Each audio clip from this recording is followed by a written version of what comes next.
is meant for an adult audience. LoveLine may contain sexually oriented content.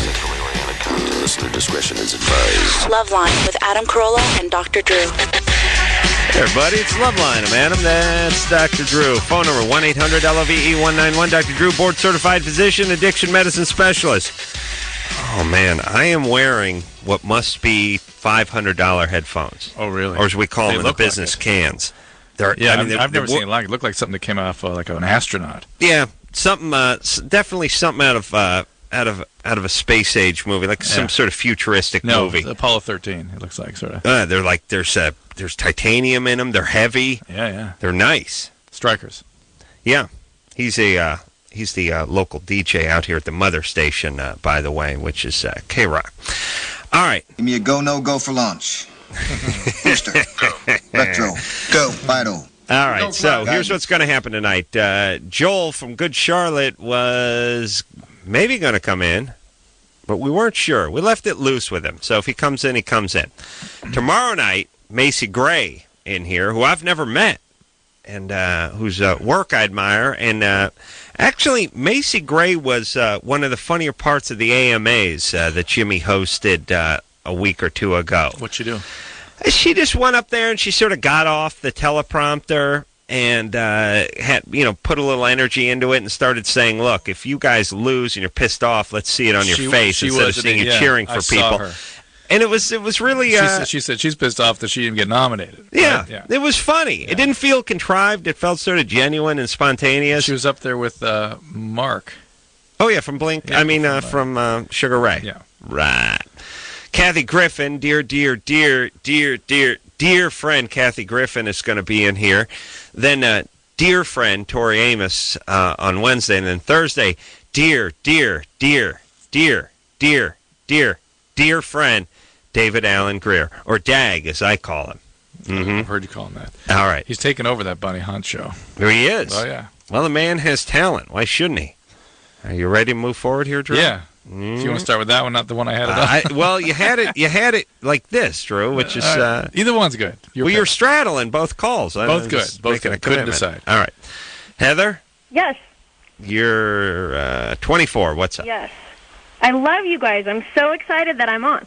The Thanks. reason that I'm calling is I saw Dr. Drew the other night on MSNBC on Scarborough Country, and he was talking about Michael Jackson. Yeah. By the way, Drew, you looked so hot. Seriously. Anyway, the reason I was calling was he was talking about Michael Jackson being a pedophile, child molester.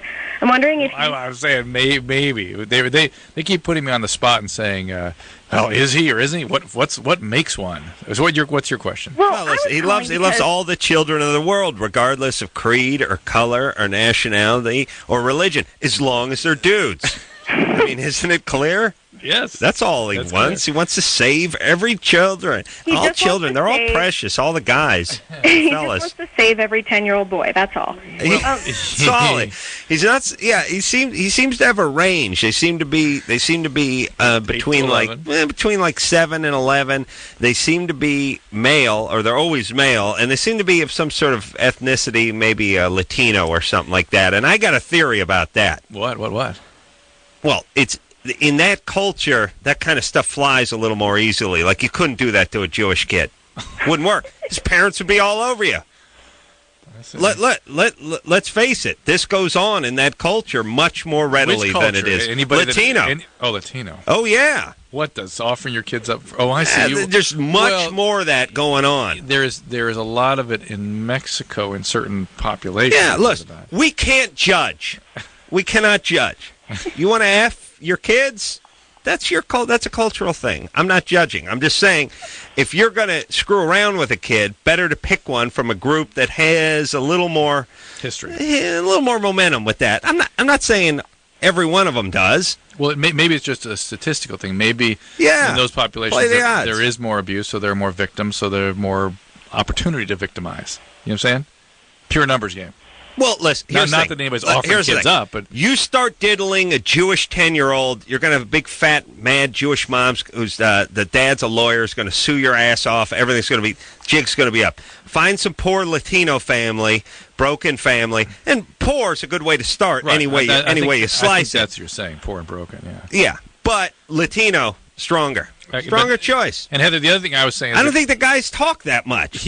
When have you ever heard a 10-year-old Latino boy even say anything? Michael Jackson, there's a few things we know about him, and one of the things he has said is that I'm not a man, I'm a boy. And what's wrong with that? Ooh. And that is a disavowal of reality. That's a repudiation of reality, and that's kind of disturbing. Anyway, what's your question? All right, but good times. Good times, though. Good times, yeah, child molesting, good times. The reason that I was calling is I have a family member that's older, and as a child I don't know if you'd say molested, but inappropriately touched. Come here and give me a hug. And I'm wondering if, who did this? My cousin. He's older. He's like 6 or 8 years older than me. I was 7. He was 13. Yeah. And I'm wondering, and then, later on, he has his own little girl now, and he has been accused of molesting her older sister, his stepdaughter. Yeah. I guess I'm just wondering if you think that pedophiles can be cured, I guess, or if they're sort of going to be like this for the rest of their lives. I don't even know if he's a child molester, but you kind of know what I mean. He sort of fits the profile too, Heather. But be that as it may, it's sort of a chronic condition much akin to addiction. And people that treat and deal with this disorder a lot hope, above everything else, that they get to treatment before they harm somebody. That's sort of one of the goals in these treatments, is to get a hold of these people that could be victimizers before they really act out dangerously and hurt somebody else. M80 in the urethra is the only real treatment for these people. We dilate. Dr. Alter would be on them. I use graduated lucite rods to simulate the M80? To dilate the urethra, or stretch it out to the point where I can fit an M80 into it.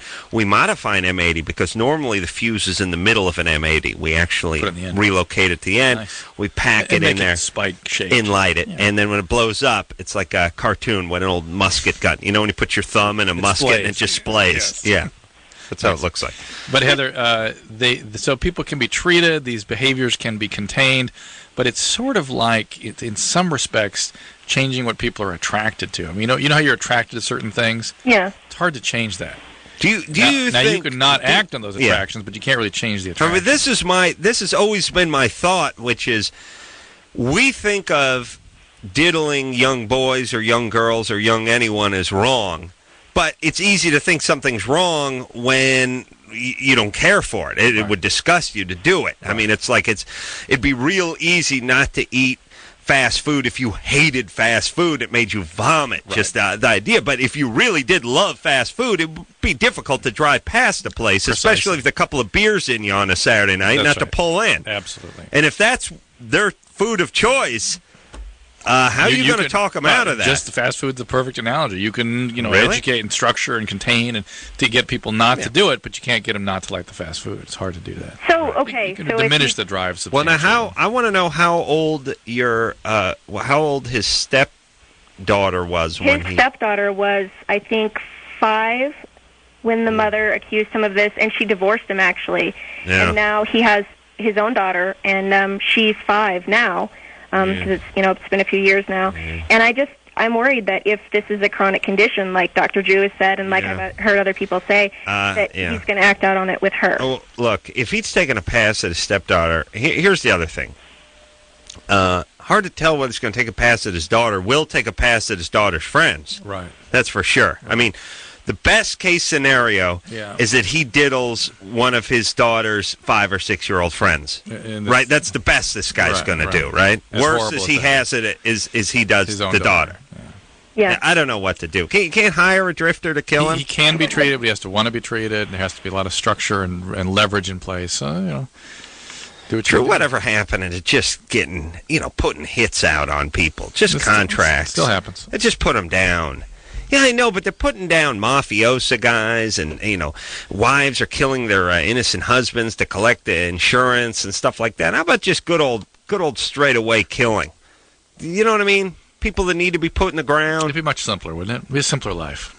It really would. People have a huge objection to that. I have no problem with that. We got to remember the adults that are acting out in this heinous way are the children that we were crying out for 10 or 15 years previously. I know, but it's like Old Yeller. It's like, hey, sorry, buddy. We love you. You're a great dog. You saved me from a bear. Too late, though. Now I got to put a bullet in you behind the woodshed. I'm sorry. I hate to do it. Got to put a bullet in you. You're rabid. You're going to bite somebody. Yeah. Yeah? Yeah. Julie, Yes, you're 21. I am 21. What's up? Okay, for about the past year and a half, my breasts have been leaking. Have you been on And, I mean, medication I've that been to whole time? doctors, I've been tested, all kinds of tests. I've been on medications. It's never, I mean, medications to dry it up. Have you been on? Were you on medications before it started? Yes. What medicine? I was on birth Eating control Uh, for about Sawdust. a year. Anything else? And then I was on Prozac for about 5 years. So they think it's the Prozac? Yes. That'd be pretty wild. That's unusual, but yeah, it happens. Well, there you go. And now that you're off the Prozac, it hasn't stopped? No. I've been on the Prozac for 2.5 years. Some women, once they get going, any stimulation of the nipple will perpetuate the milk. That's how I am. Yeah, Adam is that way. Mm-hmm. He's got sensitive nipples. Very sensitive Very, nipples. very. I like a little nipple play. Vomit. So shoot me. I like nipple play. Does that make me less of a man? Thank you. I like a little nipple play. Just a light flicking. No. And it's good if you moisten the flicking finger too. Just flick. Just a light flick. That's all. All right, Julie. Yes. Did we answer Julie's question? So you've been worked up, and Joel is not coming. All right. Fantastic. That's fine. Julie, you've been worked up. You've been checked out. It doesn't have to be a heinous thing. It's hard sometimes you'll like this. If she's large-breasted, sometimes the bra against the nipple will cause the. Well, the main Julie, thing are is you large-breasted? Yes. How big are you? I'm small, and I'm a big C. Your body is small. Yes, and I'm a big C. Wow, Yeah. I like that. Well, thanks. What size is your body? A 2 or 4, like 2 to 4. I weigh about 115, 115. How tall are you? 5'6". 5'6", 115, and a large C. Yes. It's a good combo. Thanks. Yeah. Okay. Sure the fellas enjoy it, right? Yeah. All right. Very modest. But I mean, it's real uncomfortable. Like, they will hurt. Like, I mean, I will physically be in pain if they don't leak enough. Were you on Parladol? No, I was on Dostonex. Okay. Well, these are just Dostonex. things to try to get you to dry up. All right. Well, you're under good care. You do what you can. Sometimes you can't get these things to stop. Doesn't mean there's anything wrong with it. But guys don't understand what the the size. They get into that. She is a 42 double D. Well, that means linebacker size back on it. You don't want that big number. So guys get into that. They go. Guys don't know anything about stuff that. Look, and you shouldn't know anything about anything, but you should know about things that affect you. So your ideal one would be about a 32 double D. Yeah, I don't even know if they really make that. But that's an anime character that you draw. Oh no, I draw a 30 triple F. You see my drawings? Yeah. With the big hubcap size areolas. Jessica Rabbit. No, but I'm just saying a 34 double D is look out. Yeah. That's what you're looking for. You're not guys get caught up in the number. As a matter of fact, they'll go, "She's a 42B." Yeah. That's not what you want. That's that sort of cholo gangbanger thing. You don't want that big. That's a fire hydrant. You don't want that. You want the small number with the big high letter. Here's what you want to do. You want to go down in the numbers. Mm-hmm. You'd rather be you'd be heading toward 32 rather than heading up toward 40. You want to be heading down, and then you want to be going down in the alphabet. So it's up like the alphabet. Yeah. Meaning. Down the line. You want to be a very bad student. You see what I'm saying? You don't want an A average. You want a D or F. That's what you want. That's what you worked for that for many, many years. That's why you sought that out. Yeah, I was always naturally attracted to the D, and that's why I carried that average in high school. Oof. Homage. I'm gonna find out. Maybe I could find out my transcripts or something. I was get them printed out. Somehow. I was a 1 and change. C's a 2, right? I think it's a 2.5, isn't it? Oh, I just thought it was a 2. Well, we didn't have higher than 4 when I was in high school. 4 was an A. The C is a 2. Yeah. So 1 is a D. Yeah. And 1 is a D. I was carrying like a 1, 3, or 4. I think that was my thing. But that was double digits. I mean, we weren't into the points. Most of the Corollas were like, 0.5s.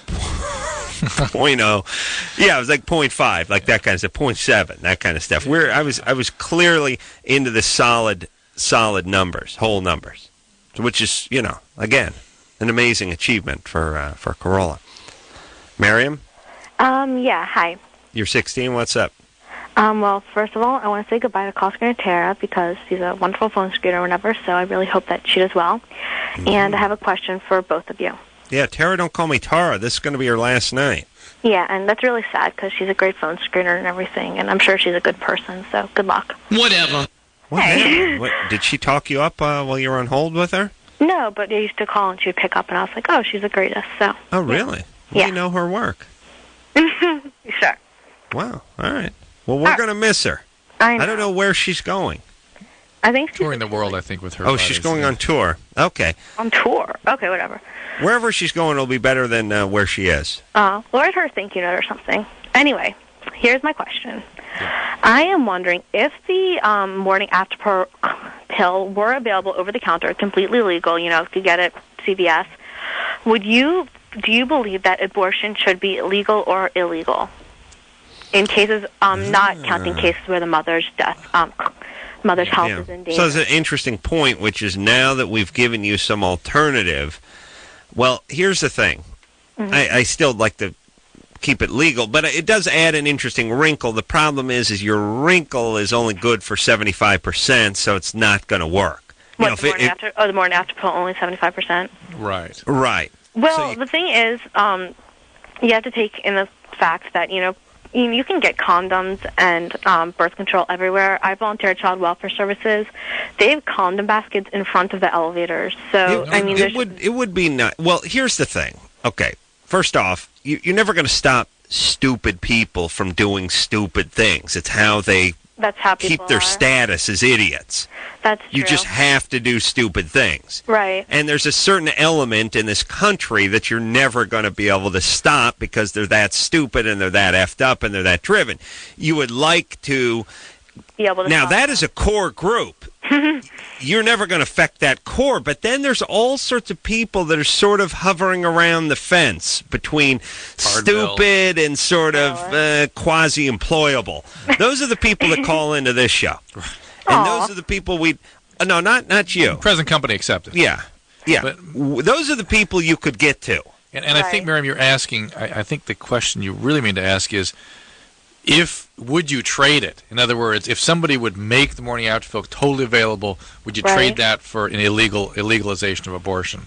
I don't think she was asking. Well, but I think that really puts the cards on the table. Yeah, I just think. I was saying, do you think you should take the risk that stupid people are going to not be able to kill their babies, and take the risk that there's going to be horrible people who are, not really making contribution to society. Take the risk that they'll have kids, with the risk that you're eliminating the idea that people are, just in my utopia, Miriam. In my utopia, we'd have the morning after pill available everywhere. Mm-hmm. We would have illegalization of abortion and an elaborate adoption system that everyone embraces. See, that's what I want. That would be my utopia. I don't know that's realistic. No, it's not, but I could go for that, too. That would be my utopia. If there were a way to get there, I'd help it go. But in the actual world, do you think that abortion should be illegal? In a perfect world. No, in the actual world, in the real world? Yeah. That it just has to be this way, that it has to be legal? For a while, yeah, obviously it does. Yeah, look, I'm an atheist, so I don't give a rat's ass about anything. You're not agnostic? No. Oh no. Agnostic is a pussy atheist. Is really all that is. I don't know something. But how do you know it's right and wrong then if you're an atheist? I'm not condescending you. I know.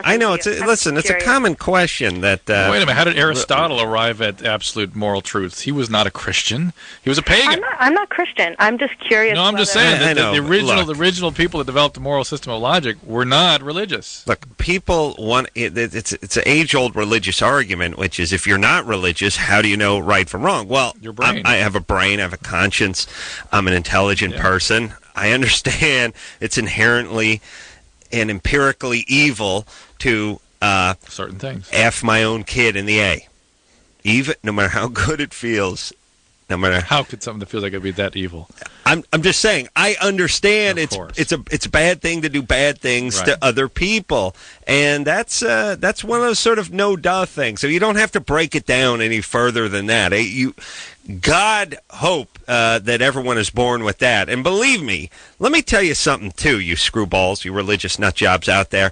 You guys have an excuse. You can repent. If you have nothing, you have no excuses. There's no heaven. There's no hell. There's just the life you have on this earth. And all you have when you leave is the memories that you leave in other people's heads. And if you did those people wrong, then that's your legacy. That's you. They think you're an a-hole. Now, what you guys got is the chance for redemption. Doesn't matter where you are or how far, you can be, believe me, you can be going to the gallows, and all you need is the Father to come over there and wave a little Hail Mary over you, and all of a sudden you're back in the good graces of the Lord. That's the easy way out. That's the coward's way out. But believe me, atheists have more to lose. And it's not as if... Hold on. What percentage of people in prison are atheists for murder and for rape and for assault and for incest? What percentage are atheists? Under 10%? Yeah, but the other thing is... Yeah. Those are all God-fearing people that are in there that have effed their kids and put shivs in guys that owned them $10 and raped old women. Not only that, but where did the laws and moral teachings come from that religious organizations preach? And God gave it to them.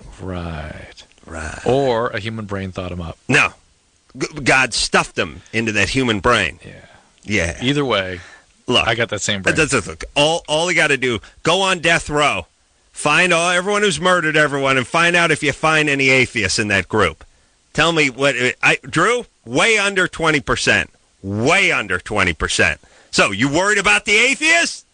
I don't think you should be worried about the atheists. You got to worry about the guys who can be forgiven.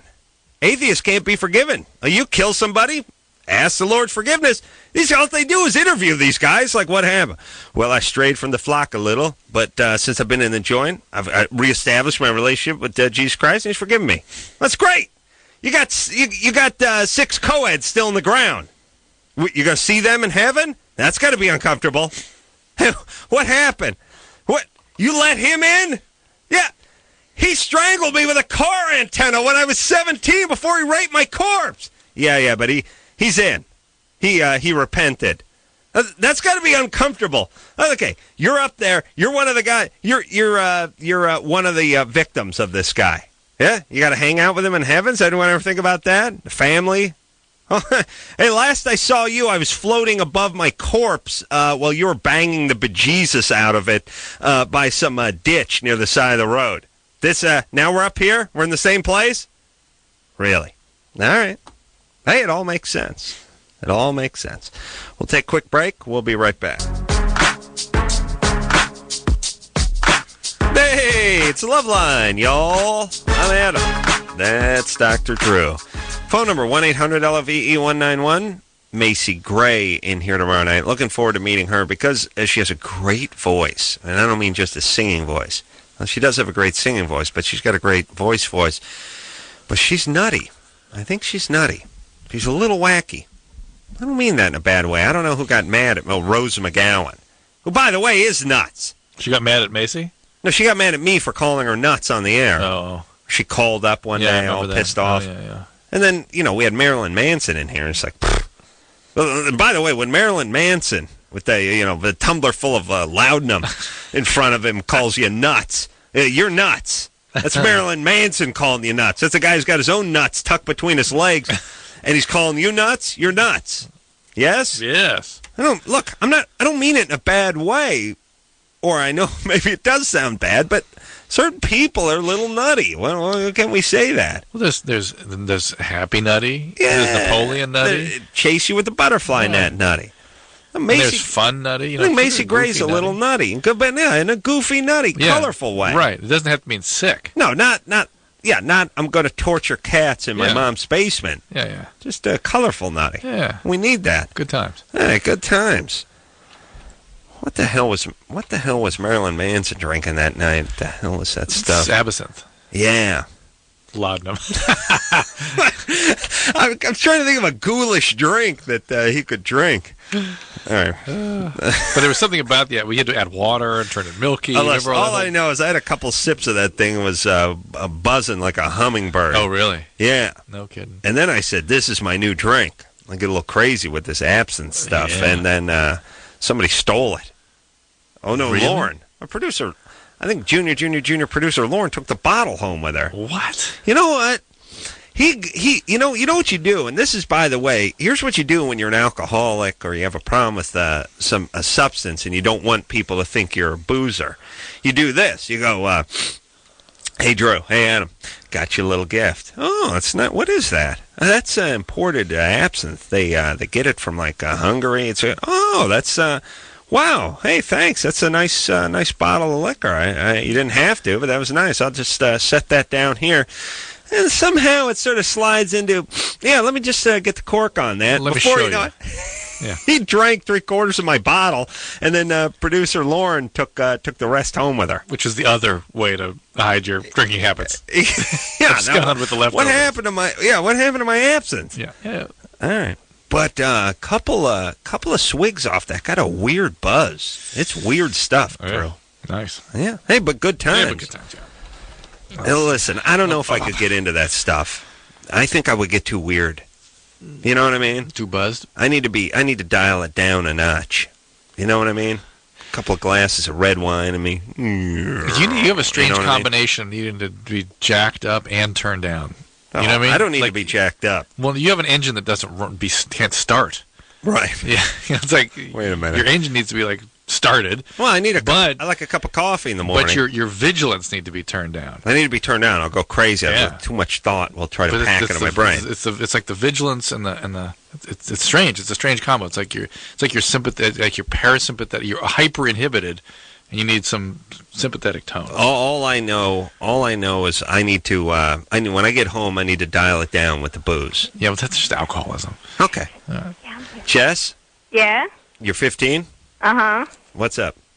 Well, I was just calling with my friend Rachel because we were wondering, because recently in today's society, there's been a huge boom of kind of the whole gay thing, and it's turned into kind of a trend, and we were just wondering if there's a fine line between thinking, hey, I think she's pretty, and whether or not you're bisexual or not. Just been observing American culture for many, many years now, and she sees a recent trend in the last decade or so that's caught her attention. Now, back in the 80s, when she wasn't born, well, yeah, it's much more acceptable for the gals to go at it these days. Well, I think a lot of girls do it to attract the guys because it's a cool thing, it's a power statement, and they will do it as a way of not because you have a sexual thing, but it's sort of a cool thing to do. Yeah. If, on the other hand, you and some women mistake intimate feelings for sexual feelings. Some women have been traumatized and are very confused about their sexual orientation, and some are lesbian. Yeah. That's sort of the spectrum. Well, also, too, it's sort of a next step sort of situation, like when you're, and this goes in line with you attracting the guys, but I'm just picturing Britney Spears and Madonna having a little makeout sesh at the MTV thing, which is after, Britney's basically going out there in pasties and a tampon now. What else you gonna do to arouse men when you're already, you're showing as much crack and as much boob as you can at this point? Where do you go? Now that you've got Christina coming up on behind, she's going to move up on you if you don't do something more outrageous. Right. So this just sort of lands in the outrageous category. It's almost equivalent to guys with the crazy tats and the crazy piercings. It's just like, hey, back in the day, if you just had long hair, it was enough to piss off the man. Now you got to put a bone through your nose and get a snake going across your face if you want to F you to the man. And if you're a girl, it used to be just wearing a mini skirt was enough to piss off the man, and now you got to make out. You see what I'm saying? So part of it is just a kind of a general upping the ante. What is your perception, Jess? Well, because, I know, a lot of people I hang out with at school and stuff, if they'll meet someone who's like, oh, yeah, I'm bisexual, I like girls and guys, they'll be all like, oh, well, I once kissed a girl, and I'm a girl, I kissed a girl. And it kind of annoys me because a lot of people I know take, their sexuality seriously, and it's sometimes you're saying it's a mark of distinction. It's a way of being cool or setting yourself apart. And also, there's a sort of retarded leftism where somehow if you're not gay, you're discriminating. Like you're not open to it. It's not because you're not gay. It's just because you're closed in your thinking. You're not a free thinker. You know what I'm saying? Right. You're uptight, man. If you loosen up, you'd be with guys and girls. You're leaving out half the population of the earth to love. Yeah. What about the animal kingdom? I mean, left those out too. See, you are uptight, man. Yeah. Well, primates. You know, I mean, you can't. Of course. Oh, you're so closed-minded. Yeah. What is the matter with you, man? I don't even know you, man. You When you can't talk get to like that. amphibians and things like that, can you? You know, if you really are creative. Put a frog up your ass. All right. Listen, I'm uptight. I like the gals. That's my thing. Callie? Hello? You're 17? Yeah, hey, what's up? It's Callie, by the way. Sorry, Adam, I love you so much. Okay.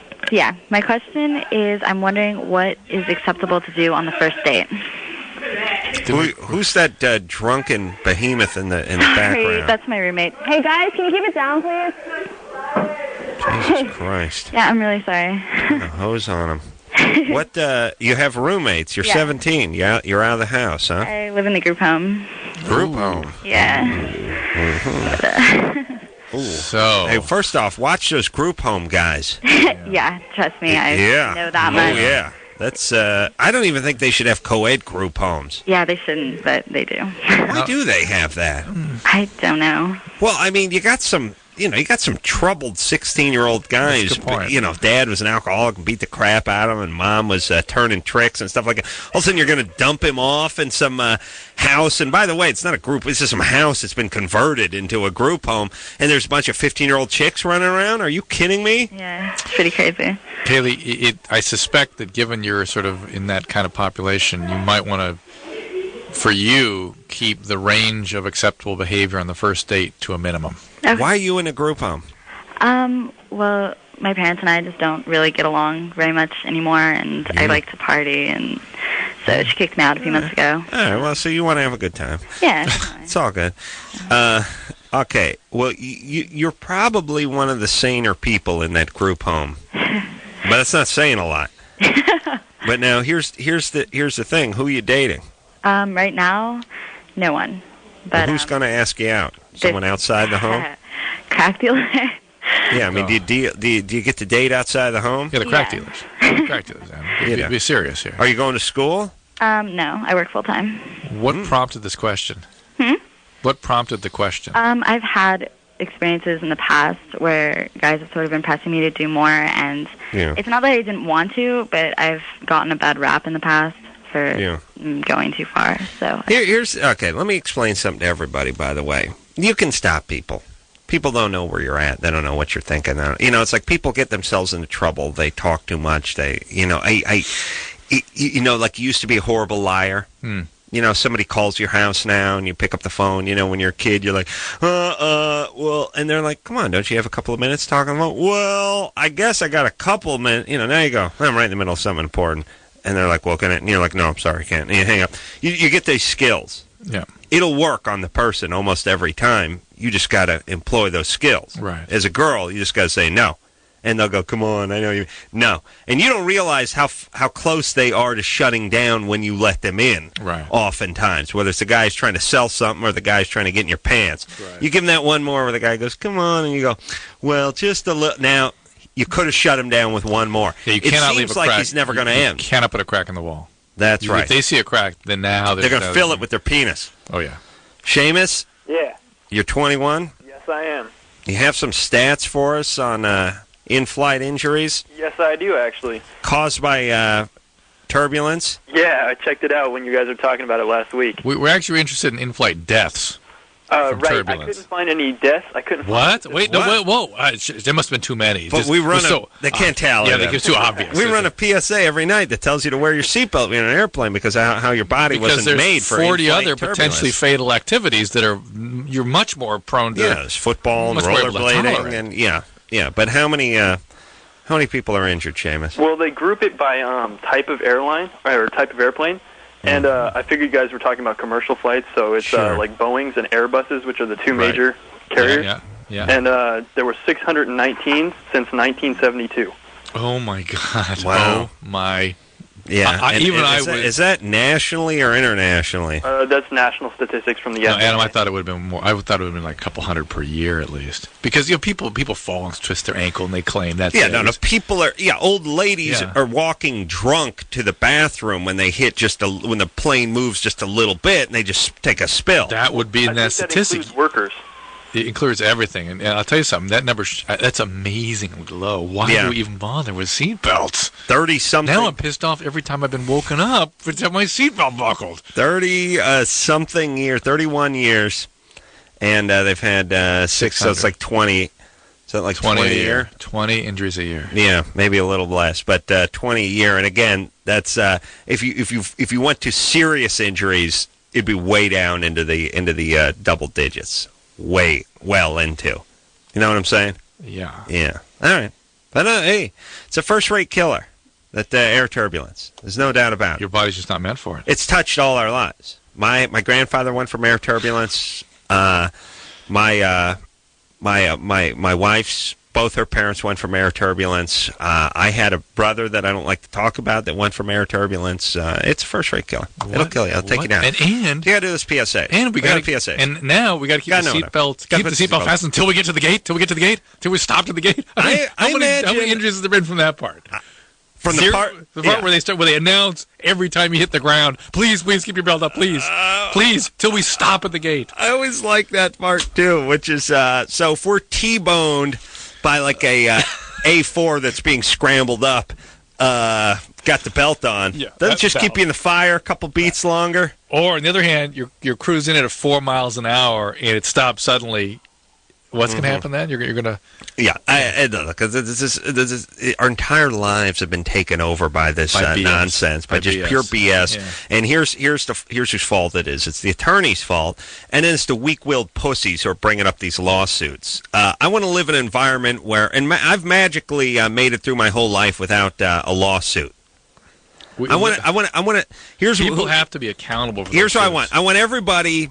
I want everyone who's done more than one lawsuit, I'm going to put them in what I call troublemakers category, and they're going to be very closely watched and scrutinized. That's it. Tired of all these pussies destroying our lives.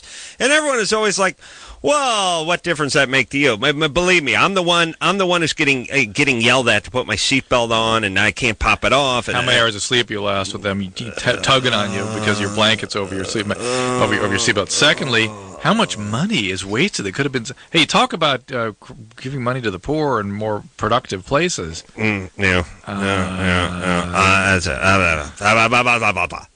would just love it if some candidate came in and he said, "Look, I'm going to take this country. I'm going to start running it like a German factory. You understand?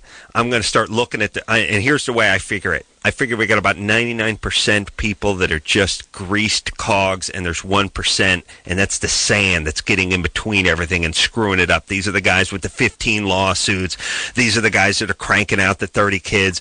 These are the guys that are in and out of they're going through the system. They got their parole officers. I'm going to find these guys. We're going to extricate them from society, and then we're going to hum along. Yeah, that's what I want. And people are scared of that. They're like, oh, well, here's all you have to be scared of. You're the sand in my gears. You need to be scared. If you're not, you got no problems. That's what we're talking about, Drew. I don't know what there's this sort of thought that once they start this process, they'll just keep going. It's a slippery slope. Slippery slope. No, guillotine's next. Guillotine. Yeah. Slippery slope. Yeah. You let Kevorkian do what he does. Guillotine. You're just killing innocent people. Slope. No, you're right. Children, adults, everybody. We'll take a healthy people. Slippery slope. Slippery slope. Take a break. We'll be right back.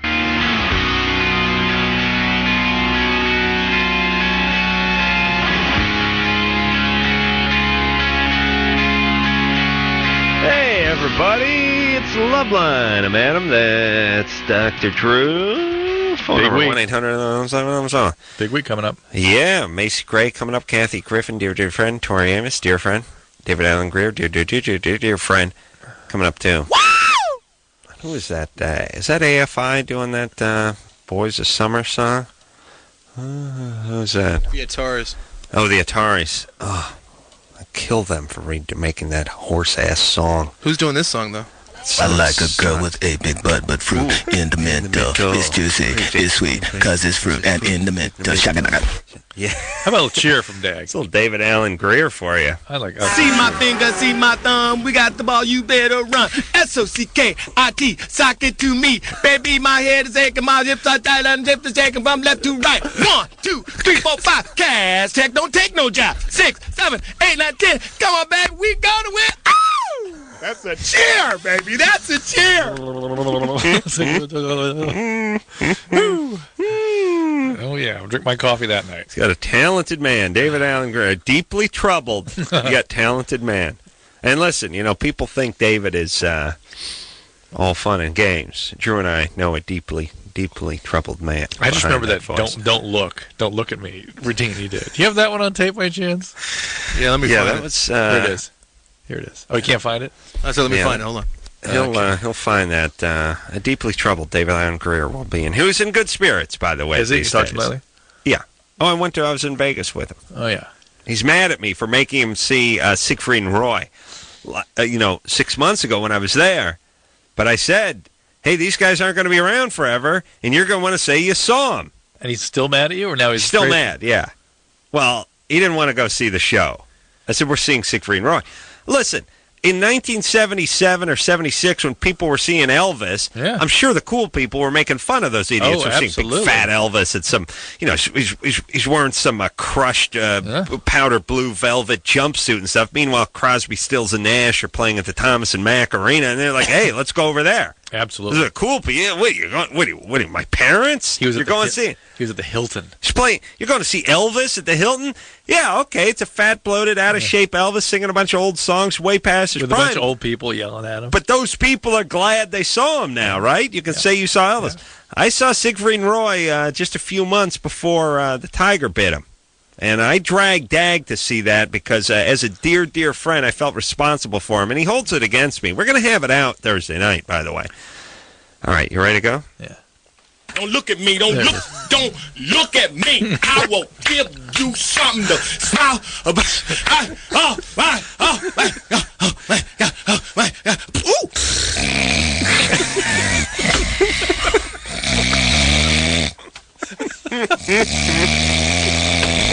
That was Dag in his sexual prime. Oh, that's how he makes love. That's what he said. He said it's for real too. Yeah, he wasn't kidding. He grabs a tuft of your hair, he beats on your ass, yells at you not to look at him, and then he immediately goes out after orgasm. Wonders why he has girl problems. Anyway, Mario, what's going on? Mario, you're 22. Hey, Adam. Dr. Drew, hey, Adam, you are the closest thing to God this planet has ever seen, brother. Thanks. Seriously, my hero. Thank you. I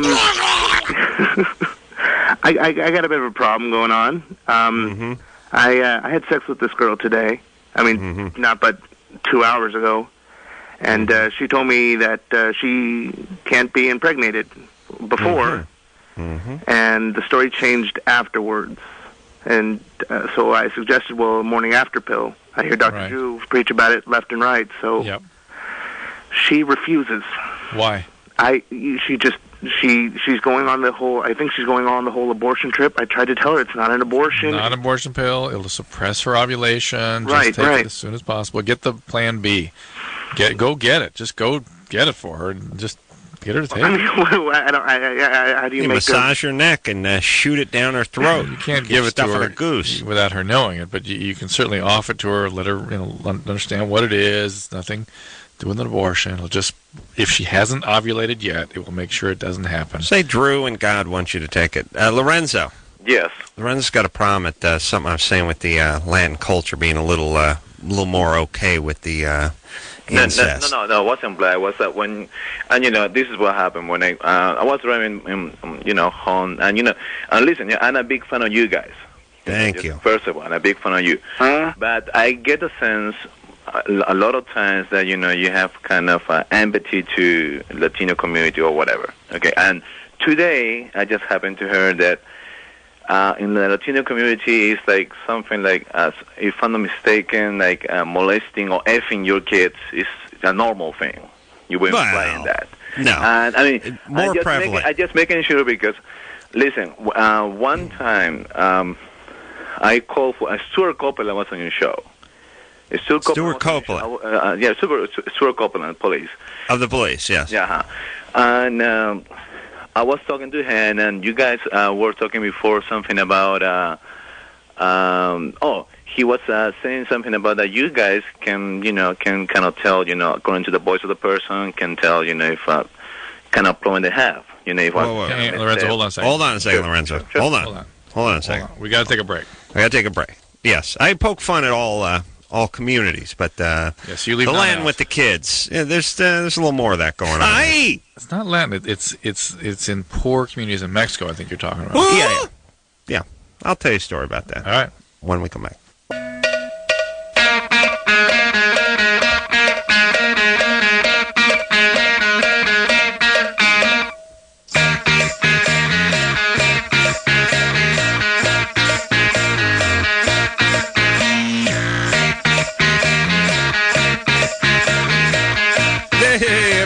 LoveLine, I'm Adam. That's disgusted Dr. Drew over there. Phone number 1-800-LOVE-191. Macy Gray in here tomorrow night. Excited to meet her. Kathy Griffin. Not so excited to see her, but you got to RSVP to her party. I got to call her back. Yeah. You got to wear a tuxedo to that party too. Yeah. Her invitation says, "I'm not effing S-ing you. You must wear a tuxedo." Really? Yeah. Wow. Tori Amos, who's not effing or S-ing either one of us, is in here. And then David Allen Greers, I know. All right. Let me just get back to... we have dinner on Friday. Yeah. Let's get back to Lorenzo. So, listen, Lorenzo. Yes. So, anyway, Lorenzo took exception to my... we were talking at the beginning of the show whereas Michael Jackson, his young boy, seems to be a young Hispanic kid. And I was saying I think it's a little easier to get away with that in the culture. You got a better victim over there than you do a young Japanese kid. Or more likely to have a victim with a darker skin. You're playing your odds. Here's my point. Here's what I'm saying. Right. If I'm going to molest the 10-year-old, I pass by the Jew and the Japanese kid, the black kid, I go to the Mexican kid. I think I can pull it off with that kid. That's what I'm thinking. Maybe, let me put an alternative spin on it. Maybe you're just looking for a victim. No, I like the brown. I like the milky brown skin. And you're more likely to come across one of those first, just playing the numbers. Yeah. That's what I'm doing. Okay. All right. That's what I'm doing. But in Southern California, by the way. Okay. In Southern California. Listen to me just 1 second. Okay. All right. The way that you put it. Okay. I remember this. Like I was telling you just now. The interview with Stuart Copeland, and. He asked me where I'm from, and I said from Peru. And before that, he was saying that you guys can recognize, whether a person was abused or has something going on her childhood through her voice. I don't know if you remember. Yeah. Well, we can though. Okay. All right. Okay, but now. When Stuart Copeland, he asked me, where you from? I said, I'm from Peru, and he started talking in Spanish, and we, just a good time. And then, he said, you can tell by his voice that he wasn't, abused as a child. And then Adam, you said, well, if he's from Peru, on that country it's normal. Okay, it's normal to have abuse. What I'm saying is, it's normal there to be sexual abuse in Peru. You are not an a-hole, okay? You are my guy. I really like you. Well, you got that part wrong. You got that part very, very wrong. All right, but listen. Okay, so David, you've made your point, and I make my living off of stereotyping. Please don't get in the way, because one day I will stereotype against a group other than yours, and you'll be happy that I stereotype. You always see what I'm saying? But you do. You stereotype. You don't leave anybody out. No, including my own family, for Christ's sake. Listen, I got ideas. I don't have time to research everything. Well, you were going to thank you. You were going to tell some research you've done with the Garden Grove Police.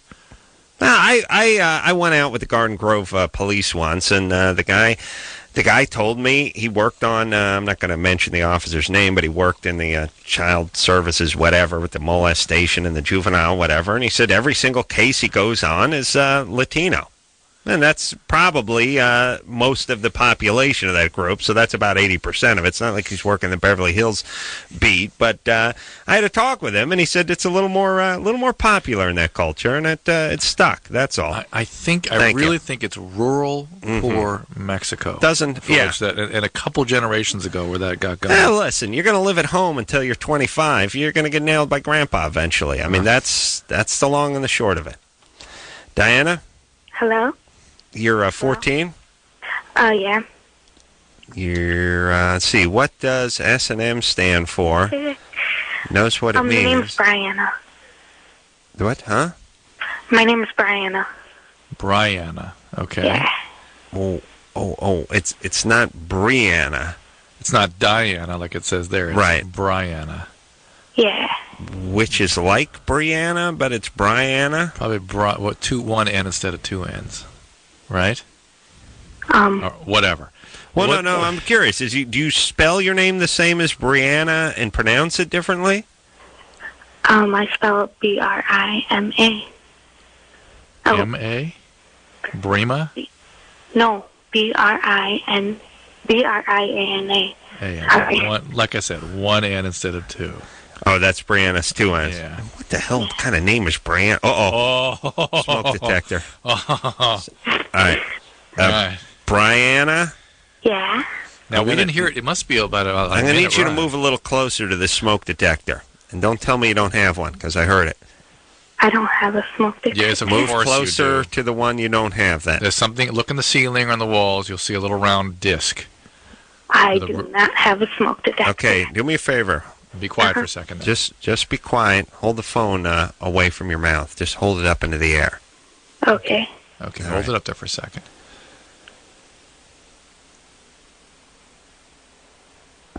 We're usually at 38, aren't we? Yeah. This one, I think it must be around 50 because we didn't need... What's she doing? I don't know. Brianna? Yeah? You there? Yeah. Hold on a second. I heard a smoke. I heard the thing. Oh, I definitely heard it. Well, how come we can't hear it? Because it's not going to be a normal periodicity on it.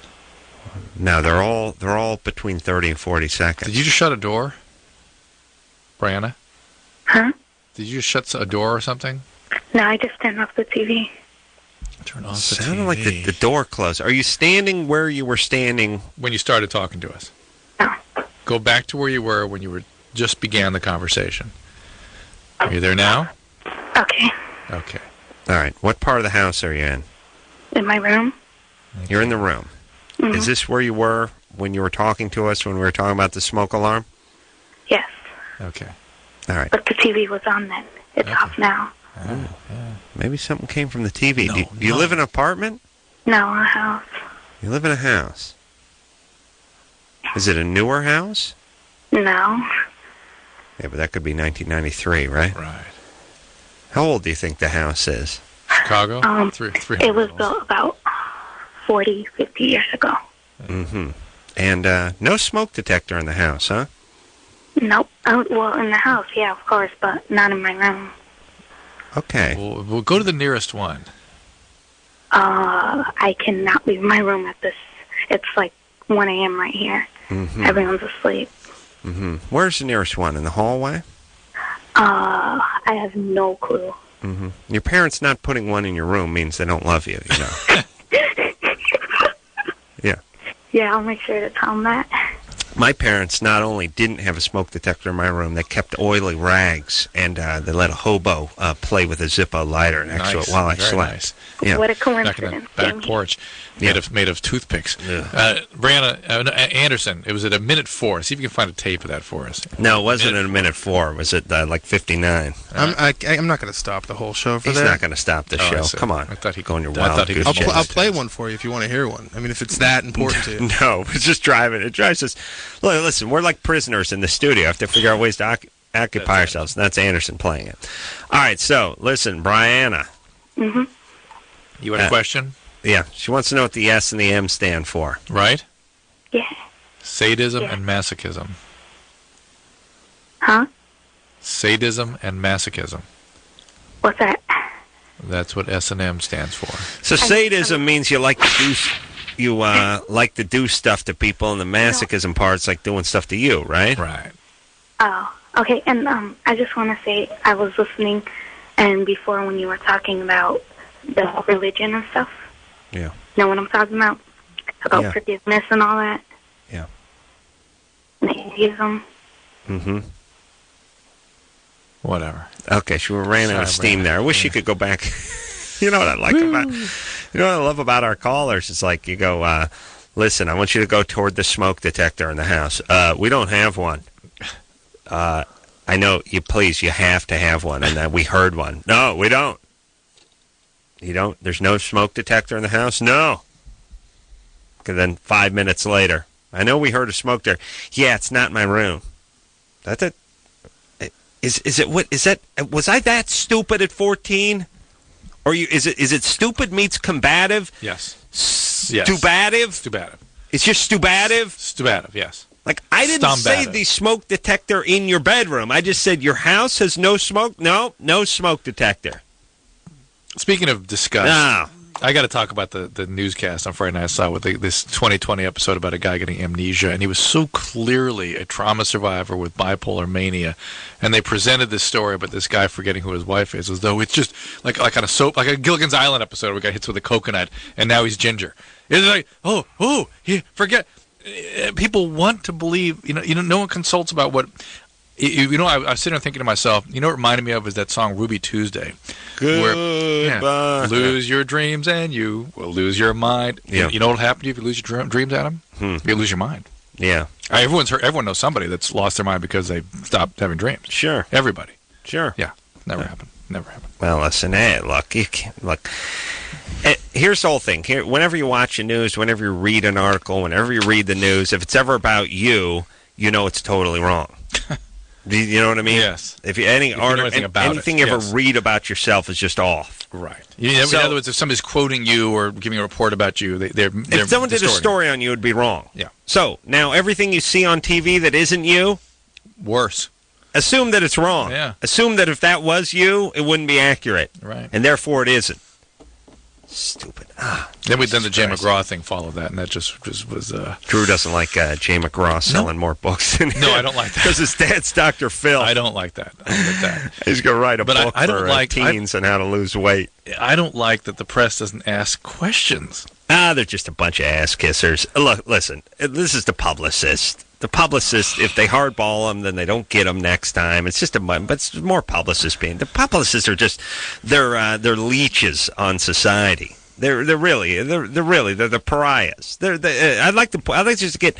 Here's what I like to do. I'd like to take all the publicists and all the attorneys and just pack them into one cannon and then pack it with ass and fire it into the ocean and just be done with it. It's a much better society. No publicists. No attorneys. What a utopia we'd be living in, Drew. This is just publicist crap. Screw them. David? The press supposed to be... yeah, hi. What's up? Anyway. Well, I had a Florida or Germany for you, Adam. All right. Raise our spirits. All right. It's Germany or Florida, by the way. Well, I had a quick question, like an actual LoveLine legitimate question, real quick. Just a really quick one. Yeah. All right. I just want to know, my friends and I have been arguing over this. Okay, is it true that, like, the term threesome and the term gangbang have two different meanings? Like, a threesome has to be two girls and a guy, and a gangbang has to be two guys and a girl? Whatever. Gangbang implies more men. Threesome could go either way. A gangbang implies multiple penis. Here. Okay, let's break it down. We never broke this down before. Gangbang means more than one Johnson. Probably more than two. Probably more than two. Yeah. Because if you thought you were going to take on a gang of two guys, you wouldn't really worry about it. Right. All right. Yeah. So gang means three or more. Yeah. Okay. With the penis. But it's not girls. One vagina. Right. That's a gangbang. If you start including more vaginas, now you got an orgy on your hands. Right, that's right. Okay, and then a threesome can be of any mixture, but or the same. But although three guys going at it is technically, I guess, still a threesome, but in the eyes of God. But if a guy brings it up, when a male brings it up to a girl, says threesome. He's talking about two girls. He's talking about almost to that exception. Right. All right. Germany or Florida, make us happy. All right. So I guess I'm not supposed to say where. Hold on. Germany or Florida. That's Pink singing the theme. Go ahead. Okay. I guess it happened actually like a while back. There was I guess some like political turmoil going on, and it became like pretty intense. Like this one guy actually developed like a pretty big hatred towards like members of like the Jewish race and everything.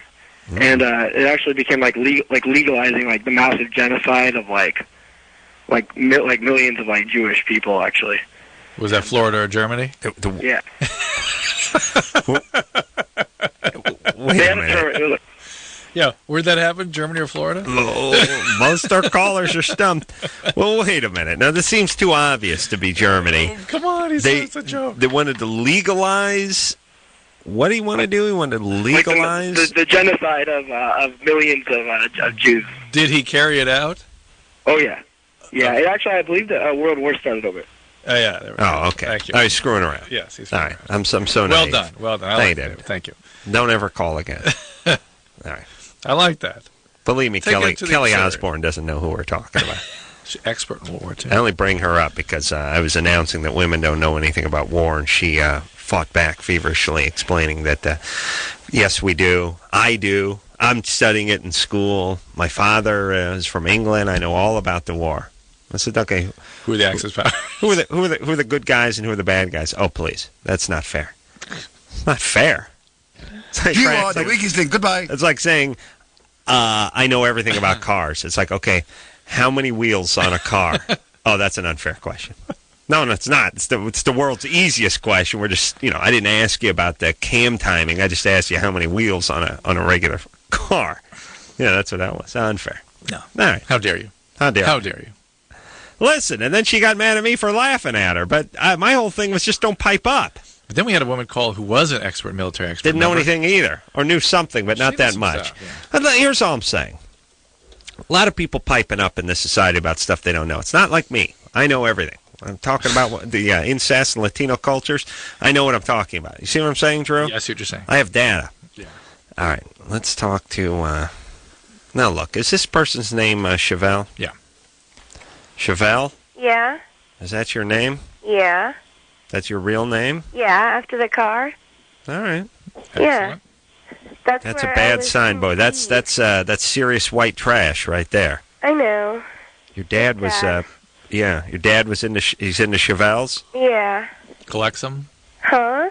Thinks it was a travesty that they were discontinued? Oh, I don't know. I really don't know those types of things that still complain that you don't know your dad? Oh. No. But I know I was conceived in the back of a Chevelle. Perfect. And yeah. It's a good thing you weren't... White trash, Okies. You could have been in a Daihatsu charade or something. I mean, it could have been worse. Yeah. The Chevelle at 16 doesn't... I mean, the Chevelle would have to be 25 years old. My dad was a Chevelle man. And let me say this once. Let me say to all you white trash idiots out there with your stupid wife beaters and your bad mustaches. I watch these crappy... all I watch is car shows when I get home, and I see these jackasses. Oh, there's Chevelle, all this. They love all that American muscle. Let me just tell you something about your beloved American muscle car. Straight axles in the back.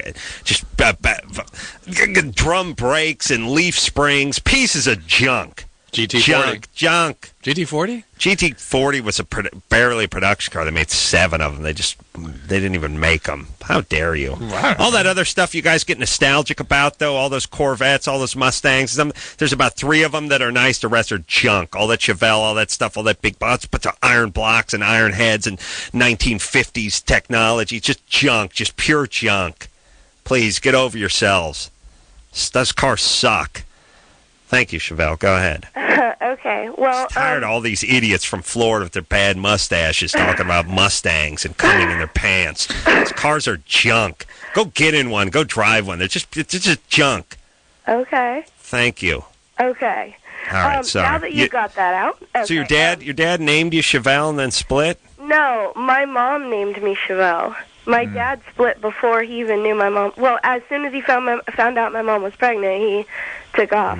All right. What's your question? Okay, well, I'm 16, and my best friend, her parents know that I've been going through a lot of family troubles.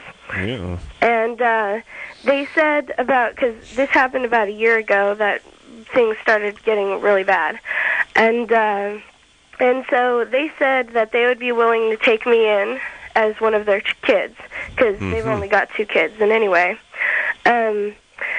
but my question is if I go with them, if I live with them, then I would have to call social services in order to get it legally, like them as my legal parents. Right. Yeah. But if I do that, I would be taking chances of having my other little brothers and sisters taken away from my parents. Taken away to a place of safety. Yeah, I don't want them split up, like not seeing each other. You'd rather have them together in hell than split apart in a decent environment? Because they're not treated the same as I am. Yeah, they're gonna. Well, the social services don't rush in and take everybody away. How many brothers and sisters do you have? I have 2 little brothers and a little sister. Oh. Yeah. Yeah. Stepdad is the one that's mistreating criminal, and stripper. That's what I hear. Is the stepdad the one that's mistreating you? Is what? The stepdad the one that's mistreating you?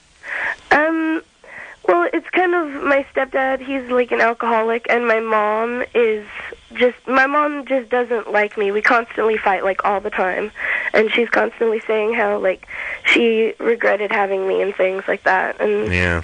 And she found out that because I cut myself, and she found that out, and she grounded me for like a month for finding out about it. Oh, that kept you from cutting. Now, how old is little Pinta Vega? Stephanie? Pinto Vega. And, I know Pacer has a weight problem. You had to see it coming. Grandma's the tiniest. What? No, what? Your other friend? They named after cars or? No. They're named after family members. Oh, they're named after other places they were conceived, like cot, lawn, and haystack. Couch.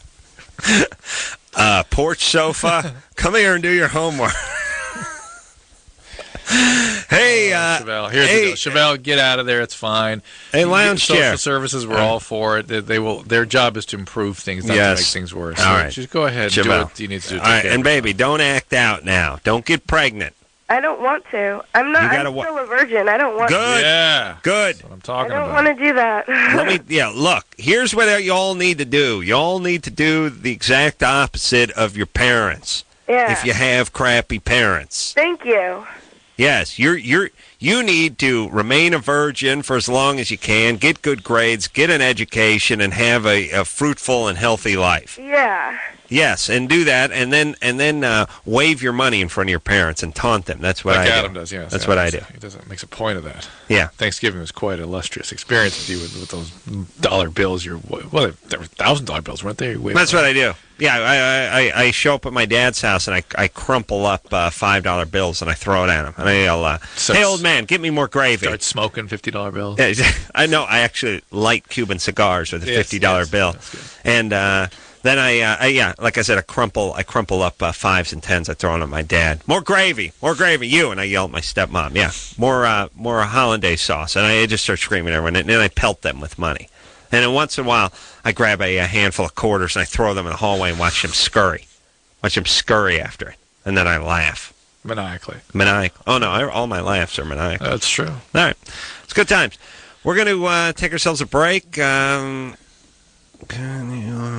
to know about praying. Did you have a good Thanksgiving? Yeah, very nice. You do all right? Yeah, really nice. Mm-hmm.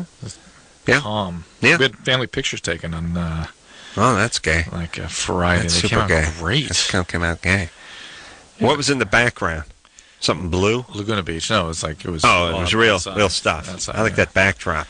We had this spectacular sunset. We were running around trying to get lighting and stuff with dogs. We had our dogs with us, trying to get them to behave themselves. My, my nieces all go to. They all live in like Oregon.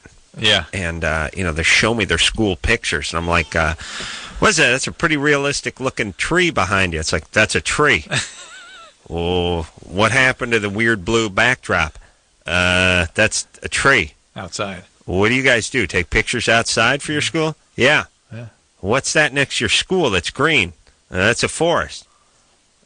Where's the stucco and the aluminum windows and the blacktop? That's North Hollywood. That's Oregon. Yeah, well, you're from North Hollywood. Wow. How do you go to school where there's trees and stuff? Take our pictures outside. Like it's bizarre. I can't even picture it. It just seems so. I'm wondering why these people aren't healthier. Here's what I'm curious about. I talk to people. Riddle me this, Drew. Yeah. I work with guys that are like, where'd you grow up? Pebble Beach. What do you mean Pebble Beach? Well, just right there. You mean like near the country club and up north there? Mm-hmm. Just a couple blocks away. And what'd you do when you were in high school? I was on the golf team. Well, what'd you do? Well, we played Pebble Beach almost every day. And what'd your dad do? Hey, he was a lawyer for whatever, and he lived right by. We lived right on the beach there. And I was looking at him like, why aren't you healthier? You mean, why aren't they more productive? Yeah, they just seem as nutty as the next guy. They got their problems. They have their insecurities, their idiosyncrasy. The wind out of their sails, as they say. It's like, where are you going from there?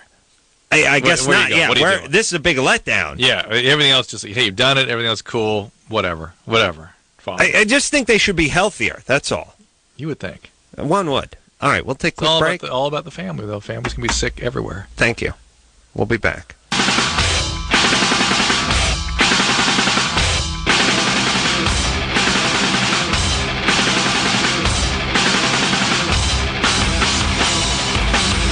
Hey, yo, LoveLine. I'm Adam. That's Dr. Drew. Phone number 1-800-LOVE-191. Macy Gray in here tomorrow night. Never had her on the show, as far as I know. No. So excited to meet her. All right. Want to talk to Dana about... how do you spell Dana? You spell Dana that way? I knew that was coming. Hey. That's crazy. Hey, let me say something, phone screeners. I give this speech... Drew. No. Remember on LoveLine, the TV show? That is phonetic. That's phonetic. Fine. No. Got no problem with that. But remember LoveLine, the TV show? Oh, yes. They would hold people's names up on a cardboard card. Yes. And I couldn't pronounce any of it. It'd be like, Maki, and they'd go, Michael. Yeah. And then I'd look like a retard because I couldn't read the name Michael, except for... nobody could read it the way they actually spelled it. Right. And I would scream at these people all the time. I don't give a rat's ass how the guy spells his name. You just write it like it is. If it's Dana, just write Dana. Now, this is fine. It's phonetic. It's cool. But listen, all you screwballs with your whacked-out spellings, your special, your cool, your stupid hippie parents. Screw you and your whacked-out spellings. Spell them one way. That's it. And phone screeners... if they say their name is Dana, then you just spell it Dana. That's it. There's a female and there's a male, right? Yeah. One of them's got an H somewhere. Dana? Hi. What's happening? Not too much. It's D-A-N-A. Not too hard. Well, the way it's up on our screen. Well, that must have just been a typo. Yeah. All right. And I don't hold typos against people. All right, Dana. We got D-A-Y-N-A. Unless they're afraid you're going to say Dana and they want to spell it out for you there. It's okay. In that case, I ain't going to hold that against them either. It's okay. I get that all the time. Don't worry about it. Thanks for taking my call. I was wondering, about 2 or 3 weeks ago, I was having sex with a guy, and the condom broke when we were having sex, but he hadn't come yet. So I was wondering, what is the likelihood of somebody getting pregnant by pre-cum if I'm not on birth control? No one can give you a number, but it can happen. But look, Drew, let me ask you this. Not as likely as if you'd ejaculated. Okay, they say that the pre-goo has semen in it oftentimes, sperm in it oftentimes, right? Yes. Oftentimes. Not all the time? Not all the time. Now, remember when I started doing the show, there was like, oh, that's sperm rich. More sperm in it than... Yes, for a while there, they were saying highly concentrated. Now they're saying, some guys it's concentrated, some guys it's empty. That was nothing but BS, which is a scare tactic to try to scare people, right? It was...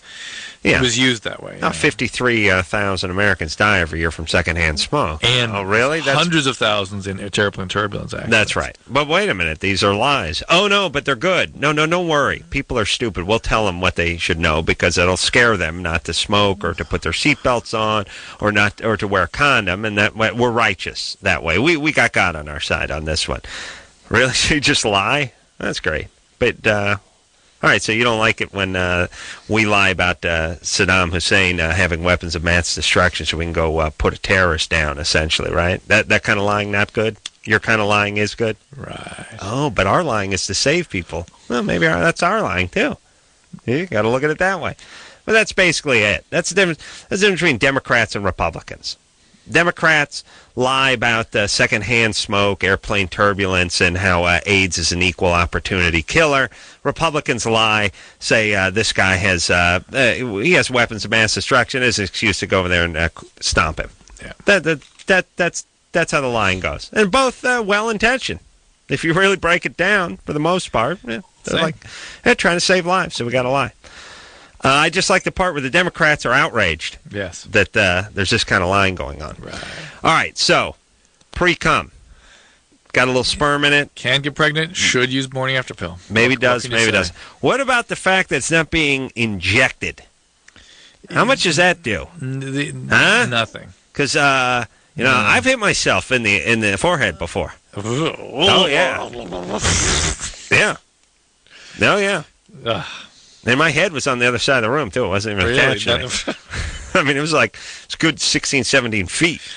No, but I mean, once in a while, you get off a good one. You know what I mean? Yeah. It's always a weird surprise, too. Yeah, it doesn't... You're beating off, and it's like, yep, just like it's like a volcano. It's just dribbling down the side. All of a sudden, lava. Oh! Hit myself in the sternum. Where'd that one? It was like a rogue blob. Shoots out. You know what I'm saying? Yeah, I know what you're saying. It's good times. Yeah. So here's my point. That's pressure. Yeah, that could get up a woman. But the penis is already the point at which you insert your penis. Maybe not you specifically, but most men. You're up against the cervix. You're right. Yeah. You're there. So it doesn't really matter. Why would it eject then? Must be serve some purpose. Just to clear the pipes to get it all out. Oh, really? All right. So really, the ejection doesn't a little something. Maybe not a doctor. Maybe I know it does maybe something. if you were on the backstroke, it helps head it towards the cervix. I never eject on the back. But again, things kind of collapse anyway around, so it doesn't really. I time it for the front stroke. Yeah, well, that's good. Go backwards. I got to work that out. I never really think about that. All right, but this was some days ago, right? Ooh, I didn't hear that. Dana, when was this?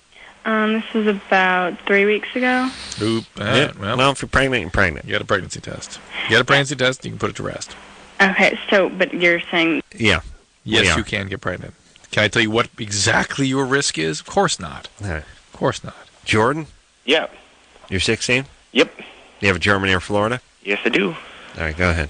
Okay. Guy walks into a cathedral after Mass, and he holds up one of the fathers or reverends or whatever at gunpoint and robs him of the collection plate. Mm-hmm. On the way of running out, he trips and drops his identification.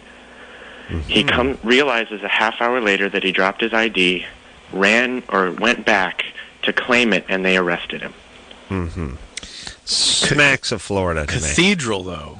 Germany. Germany. Ooh. Cathedral's Germany, but then the behavior is Florida. Maybe it was a Floridian who was traveling in Germany. Oh. Cathedral does sound, but see, sometimes we do have cathedrals out here. Yeah. Although they're made out of that stucco with the sparkly stuff in that it. That or Lego.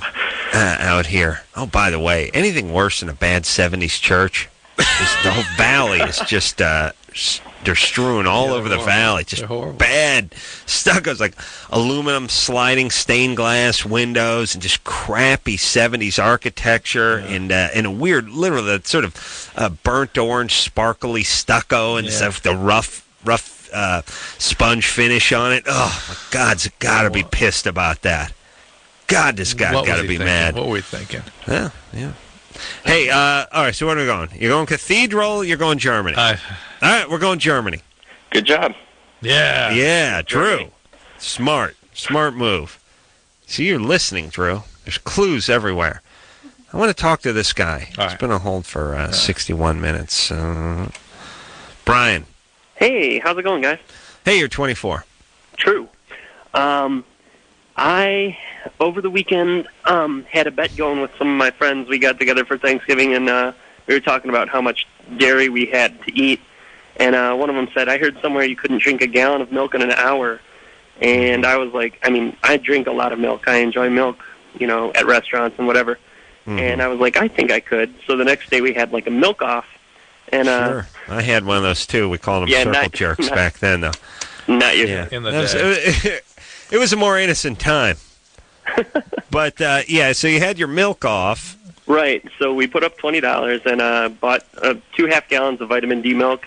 And I sat down and I just couldn't do it. And about 3/4 of the way through, like, I was, like, in, like, almost an altered state. It was really weird. Like, when I shut my eyes, like, I was still seeing, like, after images of stuff. And I was really tired. And I was about to vomit, but I didn't drink it that much.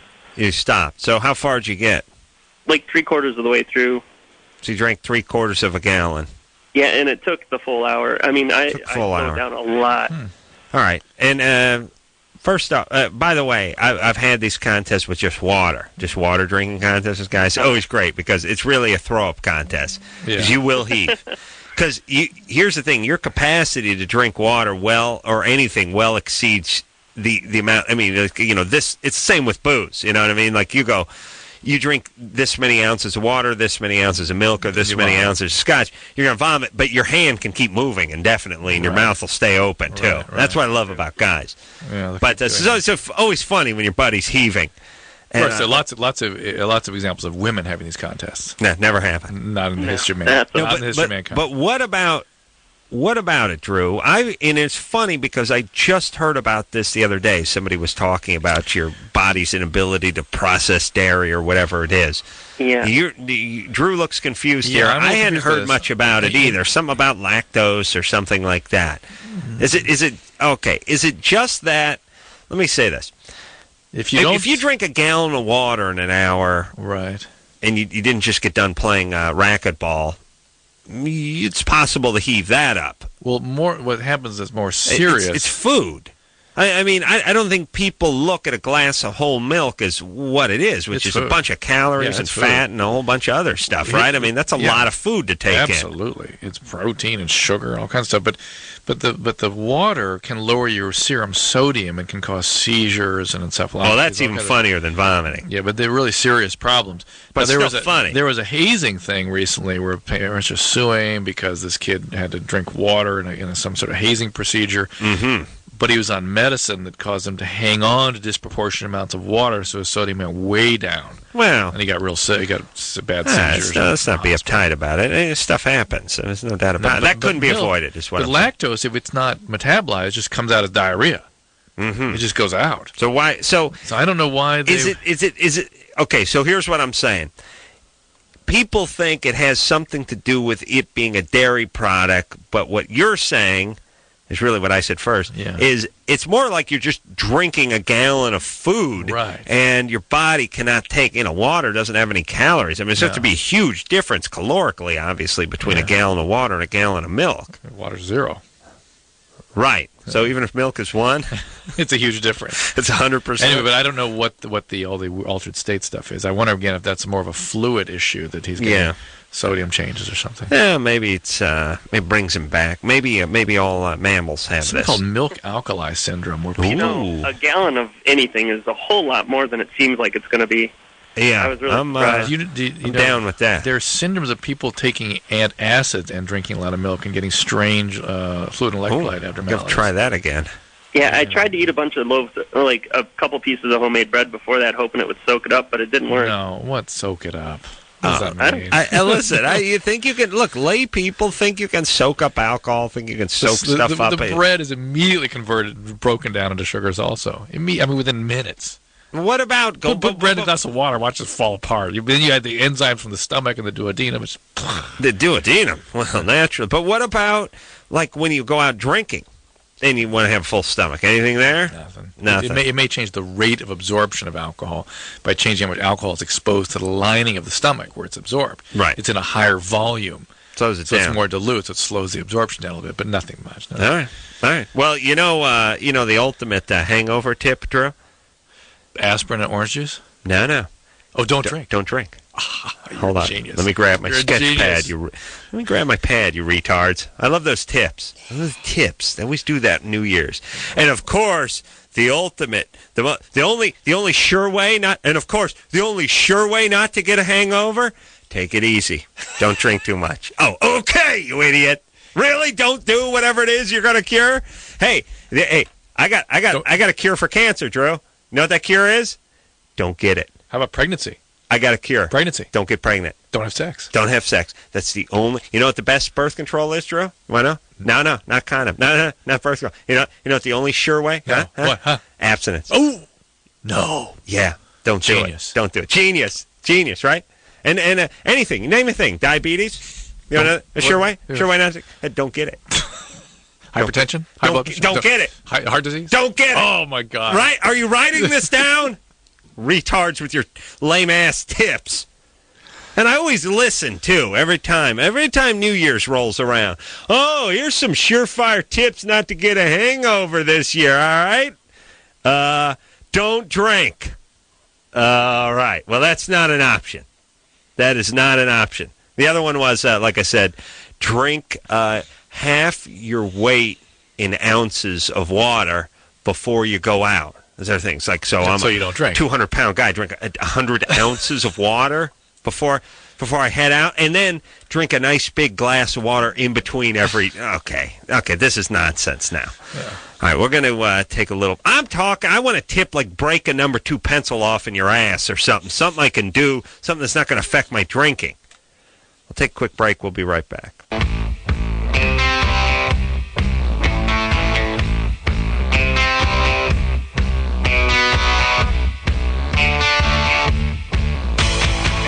Hey, everybody.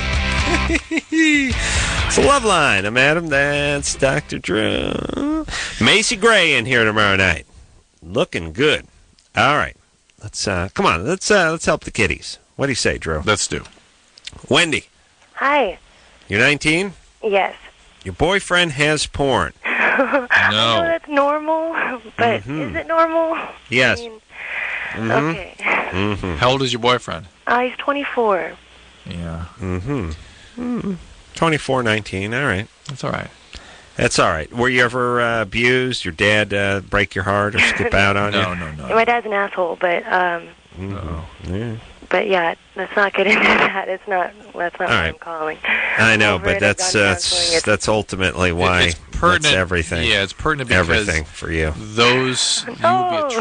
You'll be attracted to guys that sort of are like your dad. Not necessarily. No. Well, not only you're going to be attracted to a-holes, but everything is going to be an issue with guys. Yeah. If a guy treats you too good, eventually you'll screw that up. Right. If a guy's got porn, you'll dig into that. Yeah. Everything is going to be born of your a-hole dad. You're going to be expecting what you got from dad from men. All right, so here's your thing. I don't know if you're trying to sabotage this thing. Do you like this guy? Does he treat you right? Oh, he's wonderful. Don't I'm sabotage. just getting worried, because I want to. I've always thought we had a great sex life. You do. We do, absolutely. It's just I don't know. It's like gross porn. It's not just like. What kind of porn? By the way, first off, how dare you? No porn is gross. It's like saying a child is gross. No, they're all beautiful. They may come in different shapes and different colors, but they're all beautiful. What kind of porn are we talking about here? It's like a lot of like cum shots and like So you're not talking about movie. You're talking about movies or talking about pictures? No, it's I just looked at the cover and it's just like all these of the magazine or the movies. It's a movie. It's a movie. It's not a magazine. It's actual. Yeah, but the cover of it. Right. How long is it going to take that to get the movie magazine differential out from you? By the way, is it a movie or is it a magazine? I look at the covers. But she's looking at the box of a movie, right, and assuming that that's an exact representation of what's in there. Well, it's not going to be an animated Disney film in there if you're seeing a chick covered with goo. But they do get a little. They're all a little bit crazy. I mean, it's like look at it this way. you see a movie, you see an action movie poster. Right. There's scenes in the movie that aren't even in the movie that are on the poster. Right. You look at a James Bond poster. That's right. He'll be hanging off a helicopter, getting oral from a chick and firing his pistol, AK-47 at a madman in a dirigible. And then you see the movie and like, where's that scene? Right. I didn't see that scene. That's right. They just get you to buy the movie. Yeah, they believe me. I've been angered many times about a movie not being as disgusting as what was on the thing. But what's my recourse? Some Ralph Nader I report my outrage. Called Judd McIlvaine. Oh, this is an outrage. And by the way, it's those covers that make it even more humiliating to rent. You know what I mean?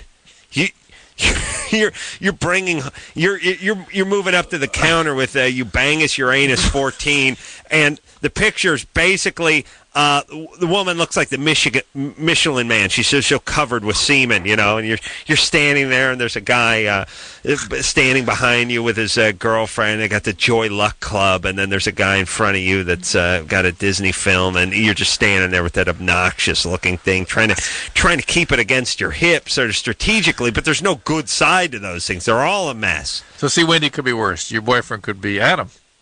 And listen, here's all I want from the movie makers. Make one nasty side and one decent side so that you can casually put the nasty side against your hip. Not only is both sides nasty, but along the edge is nasty, too. I mean, you have to keister the thing to get it to the counter with some dignity. All right. So I shouldn't be worried then. I mean, no, just don't worry relax. about it. You're looking panties or anything like. What, huh? Nothing. Never mind. You're looking to sabotage. Don't start trouble. Yeah, you're looking to find trouble here. So just be relaxed. No, I'm not. Okay. I'm just fine. insecure. That's all. I just wanted to give some good advice. You know. This is fine. Relax. All right. Thank you, guys. All right. Yeah, have a good good night. times. Bye. Yeah, you too. Let's break. Friend checked a gallon of milk in high school. Says it's possible. So there we go. I know, we had to break. Hold on. How long did it take him to chug a gallon of milk? It took him little under 2 minutes. 2 minutes? No. No, I swear we have it on video. It was a gallon of milk.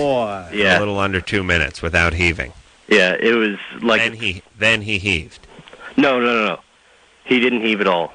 I'm going to have to cut it right here, guys. Sorry. You're talking about a half gallon of milk. Rod Stewart had all that semen in his belly. Of course. Had to have it pumped. Everyone knows that. I will take a quick break. We'll be back.